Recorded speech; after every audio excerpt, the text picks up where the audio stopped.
So many battles waged over the years, and yet none of them like this. Are we destined to destroy each other? Or can we change who we are and unite? Is the future truly set?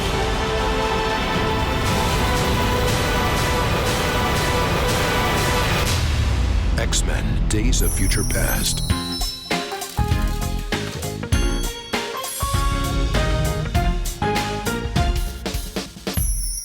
So how's it going, my man? It's all right. Good. X-Men, Days Yeah. of Future Past, man.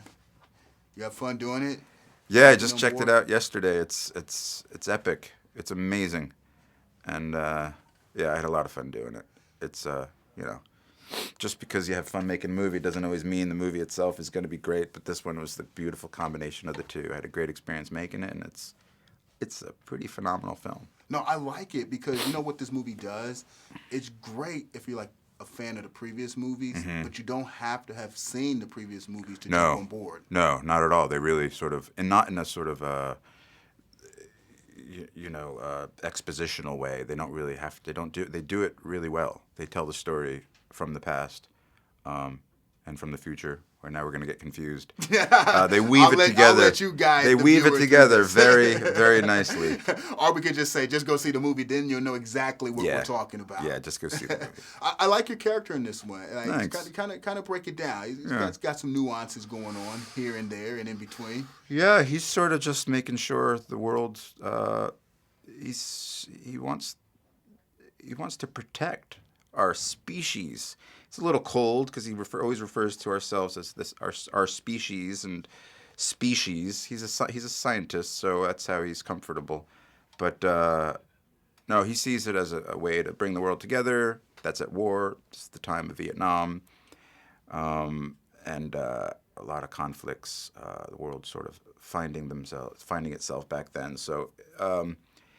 He just sees a common enemy, and that will bring everybody together. I like how this movie sort of plays with going into the future and going back and changing the past so you can change the future. Yeah. When you look back on your career, is there any one thing you would go back and do differently or change or map out sort of in a different way?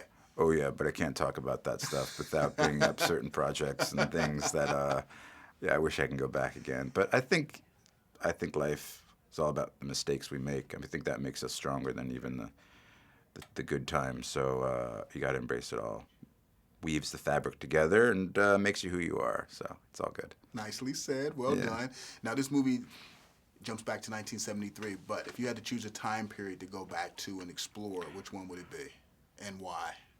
You know, I was a little kid. I was born in '69, so the early I would have that era. I'm not just here promoting the movie, but this is real. Like when the Beatles were coming in their own, and that time with music. I come from a big, my brother's a musician. You sort of chart. I don't know. My family has always charted the days through music, the evolution of music, and that time was incredible. So I don't know. And I guess because nostalgically, I had a great childhood back then.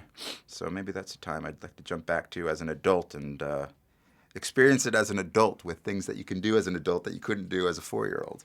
That makes a lot of sense. Things are a lot better when you go back. Like when you used to go on vacation as a kid, you go to certain cities. Yeah. And the city's completely different when you go back as an adult. Yeah. Yeah. So I totally get that. Yeah. Now you're part of this X-Men franchise, which has a lot of fanboy and fangirls who go crazy. Just a few. You're part of Game of Thrones, which has a lot of fanboys and fangirls who go crazy over that. How do you navigate through that? Do you pay attention to what's being said online and on the social media platforms, or do you just do the work, deliver, and call it a day?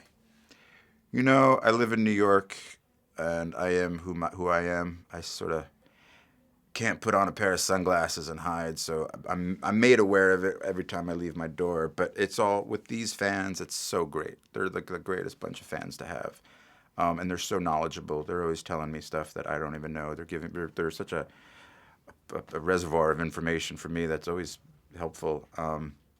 But no, I don't seek it out because it's definitely like what I do, and I don't want that to sort of overtake the work, so I do my job and try and hide a little bit. Can it get overwhelming? Because, I mean, you had a For sure. successful career before the explosion of social media, and you have a career Yeah. that's exploded It's after changed. social media has taken off. Yeah.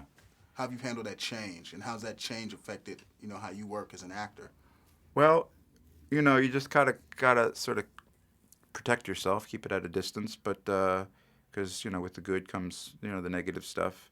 Not in terms of like any reviews about your work, but like just strange sort of truth and what's false and what's like what I said and what I didn't say, like these Twitter and Facebook accounts that I'm not even a part of, or like that are saying they're me, and that's just weird. That's just a weird world, you know. I mean, but it's a world you have to embrace. I'm just not, you know, I'm at that age where I'm not really technically savvy enough to like keep up with it all, so I don't. But you know, I've got a kid now who's gonna enter into that world one day, and it's just like you got to have some knowledge of it, but I don't yet. But yeah, it's incredible that everybody's an expert on everything now. That's a little scary, and everybody has their opinions and reviews before you even get a chance to like show anything. But no, I think these two projects, Game of Thrones and X-Men, I couldn't be more proud of. All right, well, thanks a lot. Keep up the great work, man. Appreciate it. Thank Proud you. of you. All right, man. Thank you. Love what you do.